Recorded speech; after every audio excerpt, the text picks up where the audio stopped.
Mayong adlaw sa tanan, kung adlaw man diha kaninyo, ug mayong gabi sa tanan kung gabi diha kaninyo. Hinaot ang Dios magapanalangin kanato nining adlaw. Ang atong topiko para nining adlaw may tungod kini sa doktrina sa mistikong rosas or mystical rose. Si Mother, si Blessed Name 01230-6-4 Jesus Joseph, gitawag siya mystical rose or rosa mystica. Ug mao ni ato ang pagabat-baton karong adlaw. Ang doktrina mahitungod sa mistikong rosas. The doctrine of the mystical rose. Atong basahon sa awit sa mga awit, Kapitulo 2, versikulo 1. Ako usa lamang ka ihalas nga rosas sa Saron, usa ka leryo diha sa kawalugan. Mao kini ang reference sa gitawag nga mystical rose. Siya daw usa lamang ka ihalas nga rosa sa Saron. Sa English ni Rose of Sharon. Rosas ang gihisgutan dinhi. Og usa ka leryo diha sa kawalugan. Mingon tag Kawalugan Valley. Leryo. Bulak usab kining leryo. Apan sa tanang mga bulak, kining rosas manggod ang gitawag natog reyna sa tanang mga bulak. Rose is the queen of all flowers. The most beautiful flower of all flowers. Mao nga mauni ang napili sa Dios nga buwak o bulak nga ihambin sa iyaha tungod kay ang Dios inahan reyna man sa tanang reyna. Reyna siya sa langit ug sa yuta. Busa sa mga bulak kay ang rosas man, ang rose man ang queen of all flowers.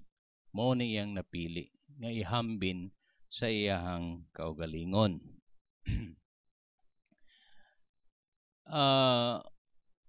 Didto ta sa istorya niya sa panahon nga mianhi siya sa kalibutan. Kay sukwahi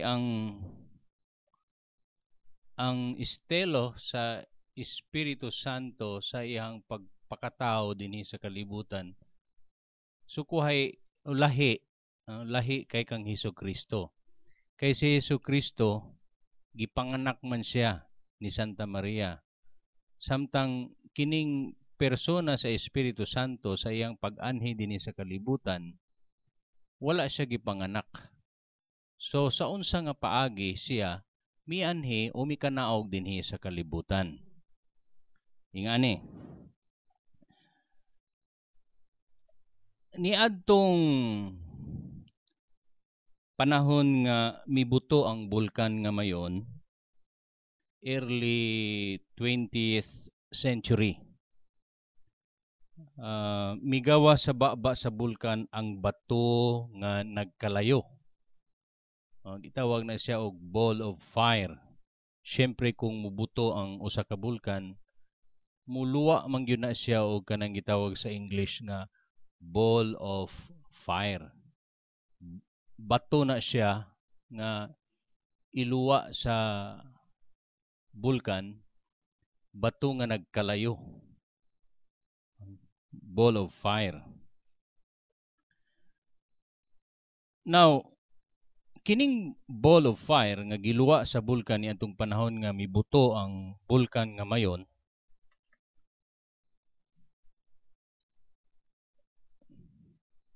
mitugpa kini sa yuta. No, mitugpa kini sa yuta. Walay tawo nga naigo niini. Although daghan ang mga ball of fire nga giluwa sa bulkan nga mayon, daghan. Pero adunay usa ka ball of fire, bato nga nagkalayo, nga wala mo igo dito sa mga tao. Dito lang mitugpa sa yuta. Then katong gitugpahan sa yuta, dito sa tiilan sa bulkan sa mayon, pipila ka mga adlaw, ang yuta nga gitugpahan sa bato, nga nagkalayo, nanurok dito og mitubo dito ang mga rosas. So katong ground, katong yuta nga gitugpahan sa ball of fire, sa dihang mibuto ang bulkan nga mayon, katong yuta nga iyang gitugpahan, katong ground nga iyang gitugpahan, miturok dito ang mga rosas. Sa pagturok sa mga rosas ni adtong yuta nga gitugpahan sa ball of fire or bato nga nagkalayo, siyempre nadani ang mga tao sa kanindot sa mga rosas. Busa ila kining gikutlo. Ang uban nga mga rosas gidala ngadto sa balay, ang uban gibaligya, siyempre ang uban gihalad ngadto sa simbahan. Unya, nilabay ang pipila ka mga adlaw, gibutang kini sa basurahan. Ug didto sa basurahan, ang mga rosas nahimong bata. So katong rosas nga gihalad ngadto sa simbahan, siyempre dili man gyud na magdugay. Malaos man na siya. So pagkalaos sa maong mga rosas, gilabay sa basurahan. Ug dito sa basurahan, ang rosas nahimong bata. Nakitaan kini sa magtiayon, kining maong bata nga tuwa sa basurahan. Unya, ila kining gikuha ang bata o gidala ngadto sa Palawan. Ang Palawan, makita nato na diri sa nasod sa Pilipinas, no? Palawan, lugar kana. Now, midako ang bata og nagkinabuhi sama sa ordinaryong tao sa kalibutan, hangtod nga miabot ang panahon nga magministeryo na siya aron sa paghimo sa misyon nga gisangon kaniya sa Dios nga Amahan. Ug siya mao karon si Mother Victoria Vera Piedad, ang mistikong rosas, the mystical rose. Mao na ang hamubo nga istorya sa pag-anhi ni Reverend Mother Victoria Vera Piedad dinhi sa kalibutan. Wala siya gianak. Gikan siya sa ball of fire. O katong maong ball of fire, ang ground nga gitugpahan niadto nanurok ang mga rosas. Wala man giingon nga ang ball of fire nahimong rosas, kundili katong ball of fire nga mitugpa dito sa yuta, katong yuta nga gitugpaan sa ball of fire, nanurok dito ang mga rosas. Katong mga rosas, mao to ang atong inahan, si Blessed Mother, si Reverend Mother Victoria Vera Piedad.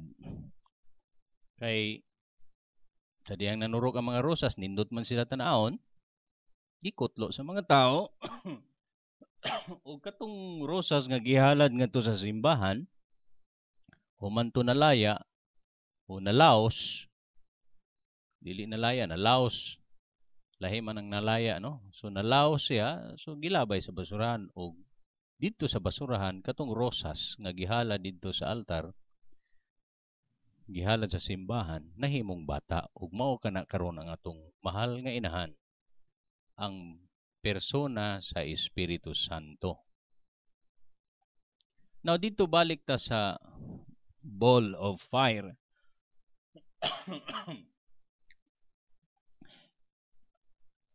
Sa atong nahibal-an, ang elemento sa Dios Amahan mao ang kalayo, no? Gitawag ang Dios nga Amahan nga kalayo nga muut-ut. Sa English, consuming fire. Mo na yung gisulti sa sa Exodo. Nabasahon na to sa Exodo.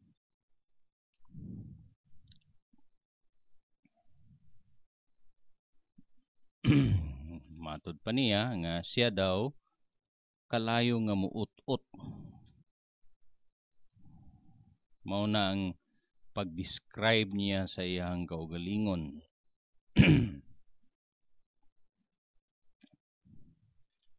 Exodo 13, versikulo 21 ngadto sa 22.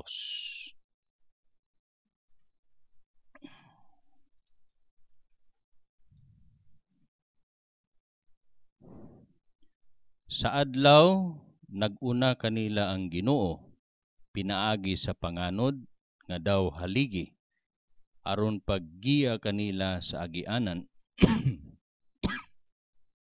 Ug sa gabi, naguna siya, pinaagi sa kalayo, aron pagdanag kanila, aron makapanaw sila adlaw ug gabi. Sa adlaw, ang Ginoo moapilar ngadto sa mga Israelita niadtong panahon nga mibalik na sila dito sa yuta sa saad, gikan sa Ehipto, gikan sa kaulipnan nila dito sa Ehipto. Gipagawas sila, miadto sila sa yuta sa saad, so siyempre wa man sila katuod dito, kay dito man sila tanan na tao sa Ehipto. So ang Ginoo ang mituod kanila, ang Ginoo mo'y nahimo nilang guide. So sa adlaw, ang Ginoo maguna kanila, pinaagi sa panganod nga daw haligi. Pagkagabi, ang Ginoo mag-guide kanila, pinaagi sa kalayo. So ang Ginoo diri, ang kalayo dinhi mao ang Ginoo. Ang hitsura sa Dios sa panahon sa adlaw, usa siya ka panganod. Pero ang hitsura niya sa panahon sa gabi, usa siya ka kakalayo aron mag-iwag sa dalan nga gilaktan sa mga Israelita. Ato pong mabasa sa Deuteronomio kapitulo 4 versikulo 24.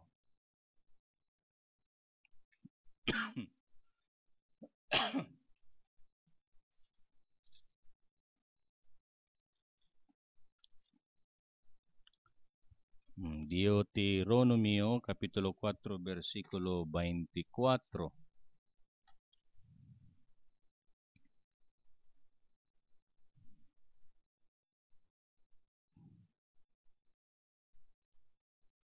Kaya ang Ginoo nga inyong Dios kalayo nga muut-ut, Dios siya nga igihan.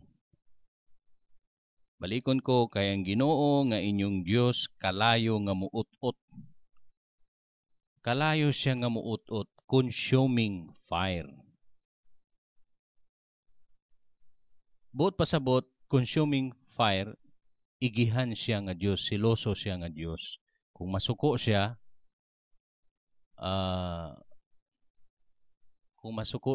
susama siya sa kalayo. Ang kaisog niya ba, susama sa kalayo. Siyempre, kung kalayo, musunog na. Kung musilot siya, mugamit siya kalayo. Pareha ng impyerno o kalayo man na diha. So, wala tay ikya sa kalayo. Pag once ang kalayo mo ay mo'y gamiton sa Ginoo nga elemento nga mosilot sa tuwa, tanan gyud ta masunog. So mao na ang elemento sa Dios nga amahan. Usa siya ka kalayo. Kalayo iyang ginagamit sa pagsilot. Ug ang kasuko niya, kung siya masuko, magkalayo. Ing ana siya kaisog kung masuko. So ang elemento sa Dios nga amahan, kalayo. Mao na ang kanunay niyang ginagamit, ang kalayo. Dirita sa Dios anak si Hesukristo. Ang elemento usab sa Dios anak nga mao si Hesukristo, mao ang bato. Si Jesus mao ang bato, siya ang pundasyon sa simbahan. Siya ang pundasyon sa gingharian sa Dios. So mabasa ni sa unang Korinto kapitulo 10 bersikulo 1 ngadto sa 4. Si Jesus ang bato.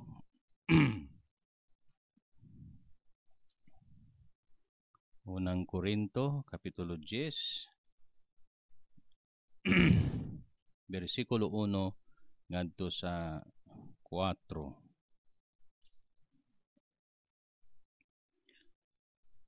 Mga igsoon, buot kong hinumduman ninyo ang nahitabo sa atong mga katigulangan nga mikuyog kang Moises. Gipanalipdan silang tanan sa panganod ug milatas sila sa dagat nga pula. Pinaagi sa panganod ug sa dagat gibunyagan silang tanan ingon nga mga sumusunod ni Moises. Ang ilang gikaon pan nga espirituhanon ug nanginom sila sa tubig nga espirituhanon kay nanginuman sila gikan sa espirituhanong bato nga mikuyog kanila. Ug kadtong batuha mao si Kristo. Ug kadtong batuha mao si Kristo. Tataw kay dinhi nga nanginom sila sa tubig nga espirituhanon kay nanginuman sila gikan sa espirituhanong bato. So katong tubig nga ilang giinom gikan kato sa espirituhanon nga bato nga mikuyog kanila. Ug kadtong batuha mao si Kristo. Mao atong Ginoong Hesukristo. So ang elemento nga ginagamit sa Dios nga anak mao ang bato. Diri pod sa unang Pedro unang Pedro kapitulo 2 bersikulo 4 ngadto sa 8.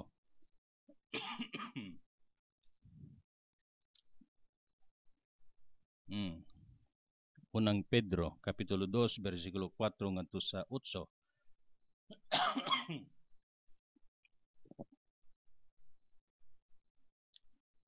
Panuol kamo sa Ginoo ang buhing bato nga gisalikway sa mga tao, apan gipili sa Dios ug iyang giisip nga bililhon. Panuol kamo ingon nga mga batong buhi ug ipagamit ang inyong kaugalingon aron pagtukod sa espirituhanong templo diin mag-alagad kamo ingon nga mga balaang mga pari nga maghalad sa espirituhanon ug makapahimuot nga mga halad ngadto sa Dios pinaagi kang Hesukristo. Kay ang kasulatan nag-ingon, gipili ko ang usa ka bililhong bato nga karon akong giputang aron mahimong sukaranan sa Sion ug ang musalig kaniya dili gayod mapakyas. Kining batuha mahal kaayo alang kaninyo nga nagtuo. Apan alang niadtong wala mutuo, ang kasulatan nag-ingon, ang bato nga gisalikway sa mga panday na matud-an nga mao diay ang labing importanteng bato. Laing bahin sa kasulatan nag-ingon, kini mao ang bato nga makapahidagma sa mga tao, ang dakong bato nga makapapukan kanila. Nahidagma sila kay wala man sila mutuo sa pulong sa Dios ug mao kini ang gitagana sa Dios kanila. So katong maong bato mga igsoon, mao si Hesukristo nga gisalikway sa mga dili magtotoo. Ug ang bato nga ilang gisalikway nahimong bililhong bato. So mao kini si Hesukristo. Now balik ta, ang Dios nga Amahan kalayo ug si Hesukristo bato. Now kining kalayo ug bato, kung imo ni siyang iuban, tawagon siya og ball of fire. Bato nga nagkalayo. Katong gibugwak o giluwa sa bulkan, pagbuto sa bulkan nga mayon, ball of fire kato. Nagrepresenta kato sa Dios nga Amahan ug Dios nga Anak. Na? Ball of fire. Bato mao si Kristo, katong fire, katong kalayo mao ang Dios nga Amahan. So migula sila dito sa bulkan, no? Tapos mitugpa ngadto sa yuta. Migula sila gikan sa bulkan, giluwa sila sa bulkan, unya mitugpa ang ball of fire nga mao ang amahan ug si Hesukristo ngadto sa yuta. Ug katong yuta nga ilahang gitugpahan nanurok ang mga rosas. Ug katong mga rosas mao ang ato ang balaang inahan, si Mother Victoria Vera Piedad. Blessed name 0123006-4 Jesus Joseph. So kana mao na ang misteryo diha sa rosas. Mistikong rosas o mystical rose. Karon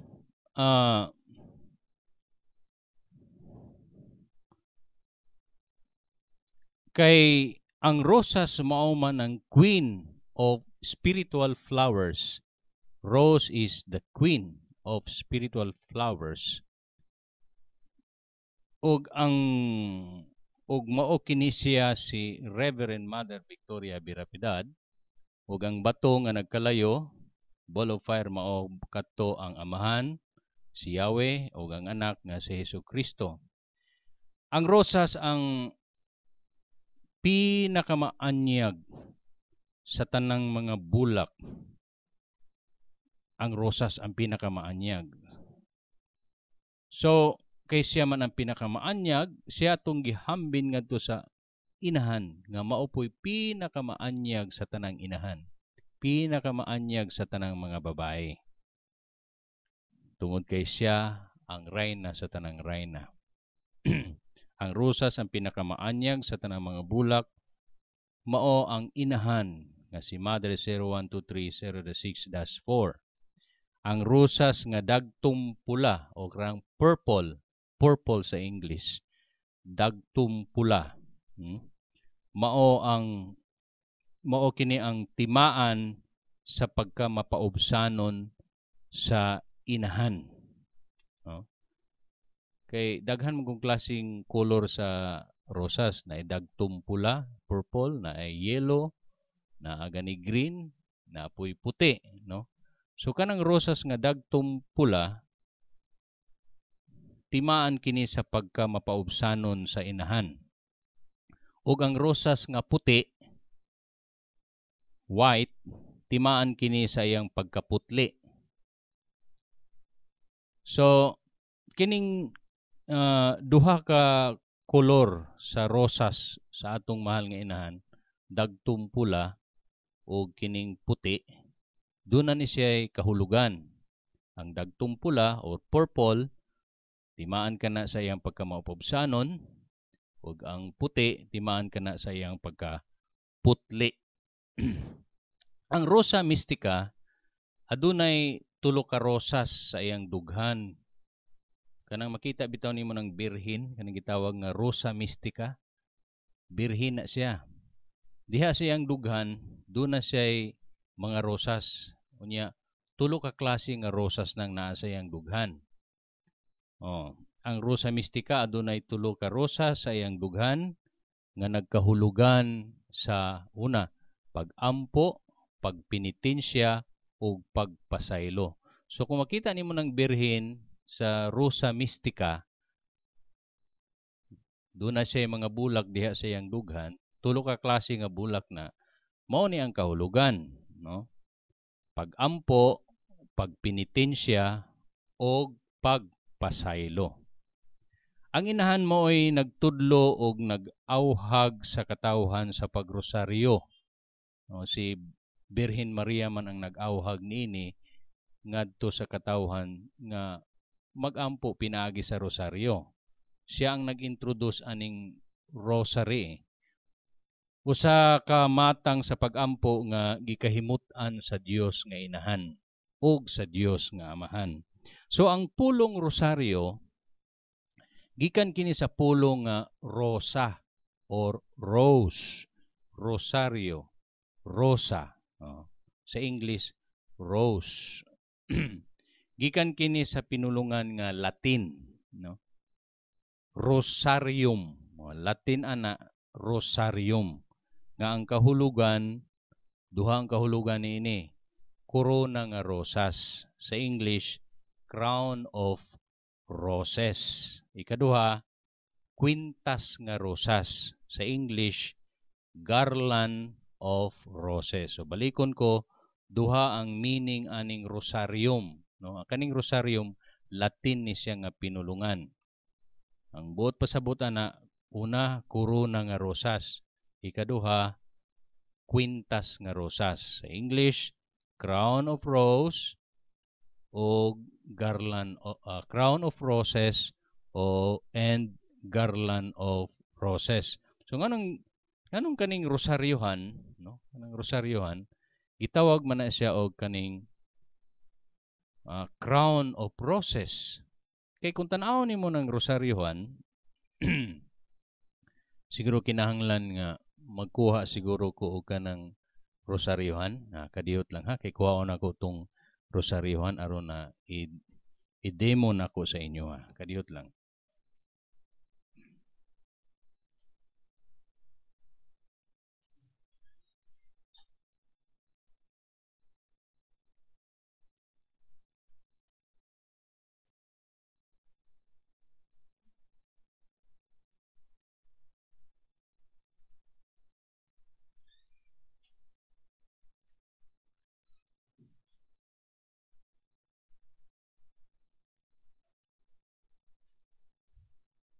Ingon ini.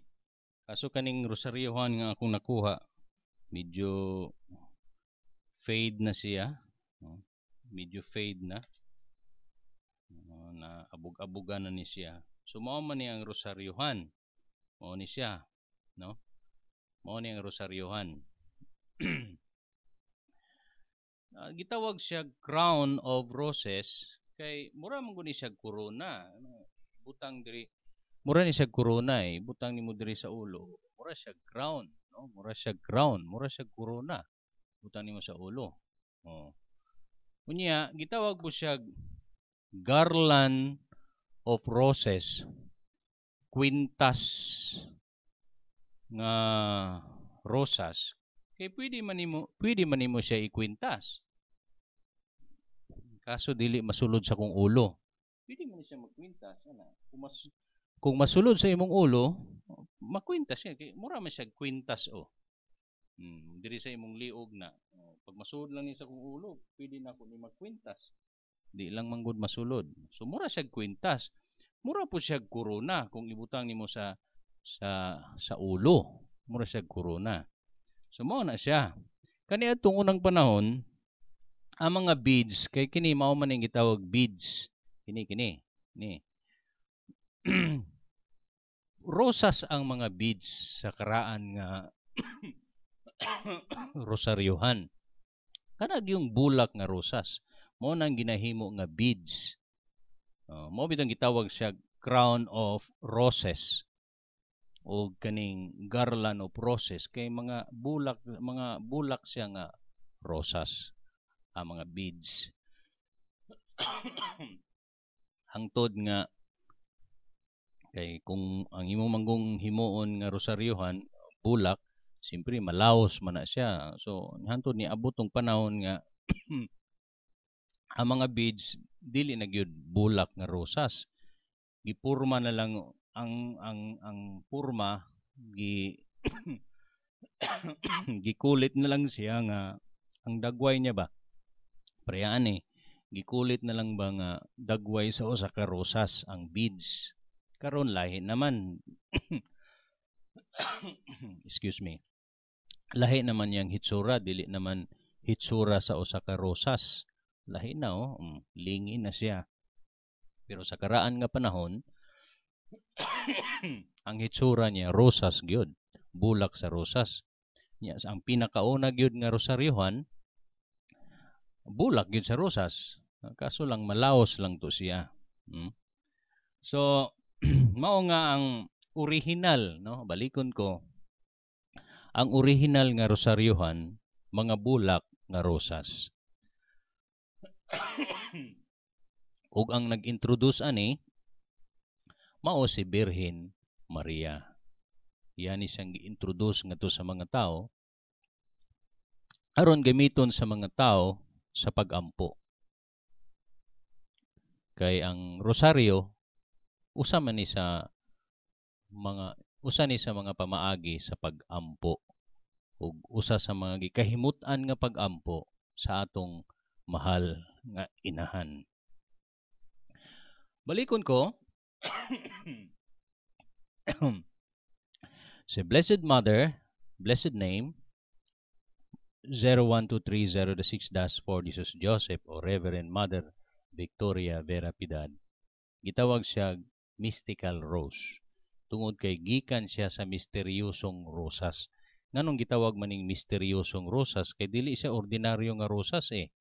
Sa diyang gikutlo siya sa mga tao, gihalad nga to sa altar sa simbahan, tapos human og halad, gilabay dito sa basurahan, nahimo mang bata. Sumo nang gitawag sa mystical rose, misteryosong rosas, kay nahimo siyang bata.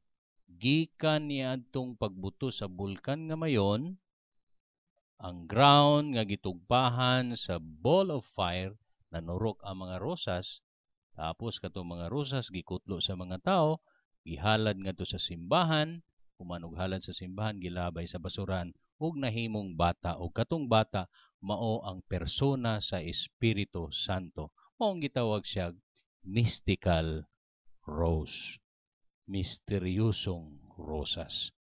So mao na ang hamubo nga sugilanon sa mystical rose, mga igsoon. Nganong gitawag nga mystical rose si Reverend Mother Victoria Vera Piedad, ang persona sa Espiritu Santo. Ug mauusab kana ang doktrina mahitungod sa misteryosong rosas. Daghang salamat sa inyong pagpaminaw, hinaot nga nasabtan ninyo kini. Dili lang unta mo magkalibog tungod kay ang Dios dili man Dios sa kalibog. Kining pagpadayag niya sa kamatuoran dinhi kanato mahimo nga makalilibog sa mga tao nga walay pagtuo sa Dios. Apan alang niya atong mga tao nga mituo sa Dios, dili kani makalilibog kung dili ka matuoran kini nga dapat natong nga angay natong dawaton tungod kay dinhi ang tinubdan sa atong grasya o kaluwasan. Hinaot ang Ginoo magapanalangin kaninyo sa ngalan sa Amahan, sa Anak ug sa Espiritu Santo. Hinaot ang Dios nga Inahan, ang Espiritu Santo mag-uban kaninyo sa kanunay. God bless you.